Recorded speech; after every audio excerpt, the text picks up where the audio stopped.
നമസ്കാരം സുഹൃത്തുക്കളെ, welcome to my channel VB Achu home. ഇന്നത്തെ എൻ്റെ പുതിയ വീഡിയോയിലേക്ക് എല്ലാവർക്കും സ്വാഗതം. ഇന്ന് ഞാൻ തയ്യാറാക്കിയിരിച്ചിട്ടുള്ളത് ഒരു പാൻകേക്കാണ്. കുട്ടികൾക്കൊക്കെ ടിഫിൻ്റെ കൂട്ടത്തിൽ ഈവനിങ് സ്നാക്സ് ഒക്കെ ആയിട്ട് ഗസ്റ്റൊക്കെ വരുമ്പോഴും അല്ലാതെ നമുക്ക് രാവിലെ ബ്രേക്ക്ഫാസ്റ്റൊക്കെ ആയിട്ടും ഒക്കെ തയ്യാറാക്കിയെടുക്കാൻ പറ്റുന്ന നല്ലൊരു പാൻകേക്കിൻ്റെ റെസിപ്പിയാണ്. ഉണ്ടാക്കുന്നത് എങ്ങനെയാണെന്നോ അതിനെന്തൊക്കെ ഇൻഗ്രീഡിയൻസ് വേണമെന്ന് നോക്കാം.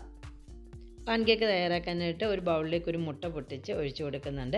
ഇതിലേക്ക് ഞാൻ ഒരു അരക്കപ്പ് പഞ്ചസാരയാണ് എടുത്തിട്ടുള്ളത്. പഞ്ചസാര പൊടി വേണമെങ്കിൽ അരക്കപ്പ് ചേർത്ത് കൊടുക്കാവുന്നതാണ്. നമ്മുടെ മധുരത്തിന് എത്ര വേണമോ അതിനനുസരിച്ച് പഞ്ചസാരയുടെ അളവിൽ മാറ്റം വരുത്തേണ്ടതാണ്. ഒരു ഫോർക്കോ ബീറ്ററോ അല്ലെങ്കിൽ മിക്സിയുടെ ജാറിലാണെങ്കിലും ഇത് നല്ലതുപോലെ ഒന്ന് പത വരുന്ന രീതിയിൽ അടിച്ചൊന്ന് പതപ്പിച്ചെടുക്കണം. ശേഷം ഇതിലേക്ക് ഒരു അരക്കപ്പ് റൂം ടെമ്പറേച്ചറിലിരിക്കുന്ന നോർമൽ പാൽ, തിളപ്പിക്കാത്ത പാലാണ് ഞാൻ ചേർത്ത് കൊടുക്കുന്നത്. 2 ടേബിൾ സ്പൂൺ ഫ്ലേവർലെസ് ആയിട്ടുള്ള ഏതെങ്കിലും ഒരു കുക്കിംഗ് ഓയിൽ ചേർത്ത് കൊടുക്കുക. വാനില എസൻസ് ഒരു 1/2 ടീസ്പൂൺ കൂടെ ചേർത്ത് കൊടുക്കുന്നുണ്ട്. ഇവയെല്ലാം നല്ലതുപോലെ ഒന്ന് മിക്സ് ചെയ്തെടുക്കണം. എണ്ണയും പാലും എസൻസും എല്ലാം മുട്ടയിൽ നല്ലതുപോലെ മിക്സ് ചെയ്ത് പഞ്ചസാര ഇപ്പോൾ അങ്ങനെ ഒന്ന് മിക്സ് ചെയ്യുമ്പോഴത്തേക്കും പഞ്ചസാര ഒന്ന് അലിഞ്ഞും കിട്ടും.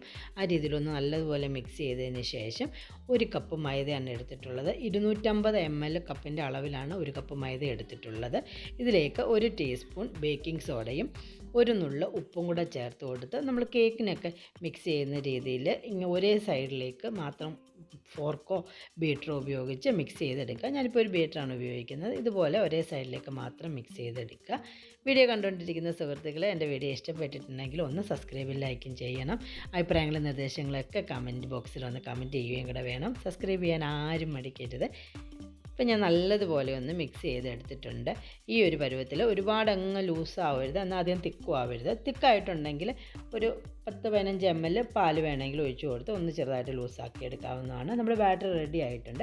ഇനി ഒരു പാൻ ഒന്ന് ചൂടായിട്ടുണ്ട്. പാൻ ഒരുപാട് അങ്ങ് ചൂടാവരുത്. തീ ഒരു മീഡിയം ലോ ഫ്ലെയിമിൽ വെച്ചിട്ട് ചെറു ചൂടിൽ വേണം നമ്മൾ ഒരു തവി ബാറ്റർ ഇതുപോലെ ഒഴിച്ചു കൊടുക്കാൻ.